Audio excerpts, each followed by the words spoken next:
কভেন্ট্রির অবিশ্বাস্য প্রত্যাবর্তনের পর টাইব্রেকার জিতে এবারও এফএ কাপের ফাইনালে উঠেছে ম্যানচেস্টার ইউনাইটেড। রবিবার ওয়েম্বলিতে আসরের দ্বিতীয় সেমিফাইনাল নির্ধারিত ও অতিরিক্ত সময়ে ৩-৩ গোলে ড্র থাকে।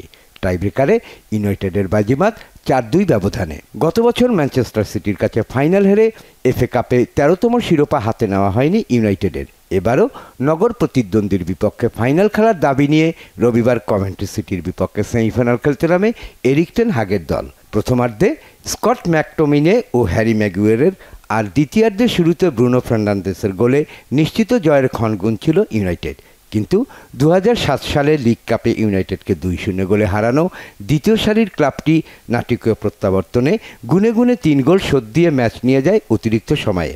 সেখানে দ্বিতীয়ার্ধে যোগ করার সময় কভেন্ট্রির গোল ভিএআরে কাটা পড়লে টাইব্রেকারে গড়ায় ম্যানুর ফাইনালে যাওয়ার ভাগ্য। সে পরীক্ষায় ম্যানু ৪-২ জয়ে আসরের রেকর্ড ২৩তম ফাইনাল নিশ্চিত করে। এই মাঠেই আগামী ২৫ মে হবে শিরোপার লড়াই। ম্যানচেস্টার ডার্বিতে ইউনাইটেডের লক্ষ্য থাকবে ডিফেন্ডিং চ্যাম্পিয়ন সিটির বিপক্ষে প্রতিশোধ নিয়ে শিরোপা উৎসবে মাতার।